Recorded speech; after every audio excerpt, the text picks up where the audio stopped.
Hi, this is Marion the Scribe, and this is an excerpt from The Monologue, Personification of the V by Marion Harrison. Dedication. To you, my flower, I promise to treat you with utmost care, for you to bloom and be at optimum health. The Introduction. On my healing journey, I have discovered that there are many aspects of myself that I need to cater to. There are many difficult conversations to be had.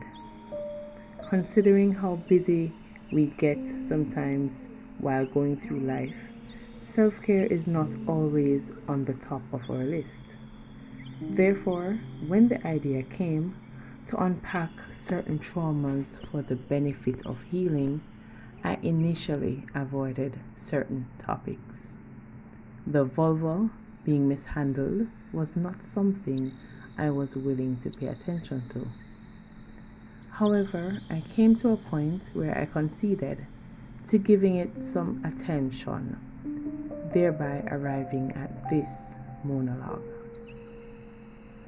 This monologue is an expose of the vulva, a testament of sorts from the vulva.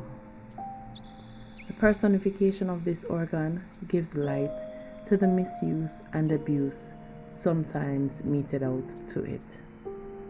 It is a treasure that was created to be cared for and treated as such.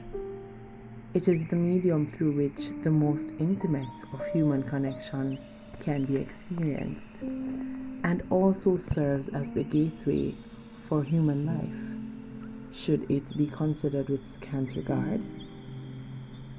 The idea of this piece of art is to bring awareness to how one treats the temple. Every part of the human anatomy is important and must be treated with honor and respect. All the members and organs make the whole body.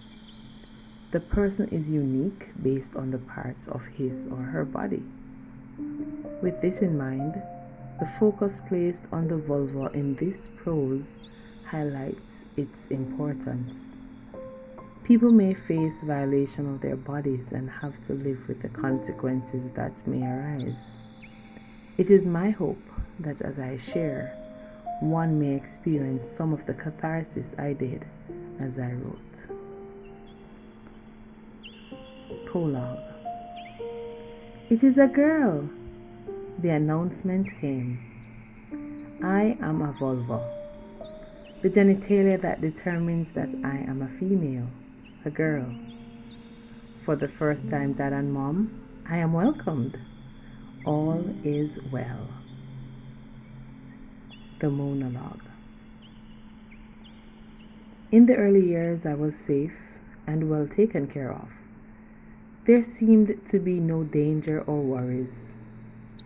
As time progressed, there was the introduction of the childish game Dolly House, where children played house like they saw grown-ups do it. There was an inappropriate touch by a male relative close in age. That was not an incident ever spoken of, but it occurred. That was the first sign of danger for me. There was no forced entry, but the knowledge that it was done in secret and was never spoken of was enough to make me scared. A mental note was made: boys are a threat. Teenage years approached and I experienced many changes. My owner did not like me very much. She did not quite understand the changes in my appearance. Puberty was the cause. She was changing and so was I. She was glad I was not being seen by anyone at that point. She was curious as to how other girls looked. She found herself secretly looking at porn, which was introduced to her by her peers. She examined others like me and believed that I was abnormal because I looked nothing like what the actresses had. It was not until she did other research that she found out that we were all different. That, however, did not make her like me anymore. When she had sexual discussions with her boyfriend, they had planned to wait until marriage, as she thought and believed in her soul that was the right thing to do. That plan to preserve me was almost shattered when a trusted friend violated her. One day, when she visited his home, she was sitting and chatting with him as they often did. He knew she had a boyfriend, just like she knew he had a girlfriend. That day in question, though, he had other plans. He asked her to have sex with him, and she told him no. Instead of respecting her decision, he started to fight her to have his way. She fought back. At the time, she must have been wondering, how could this skinny boy be so strong? Did she give him the wrong signal?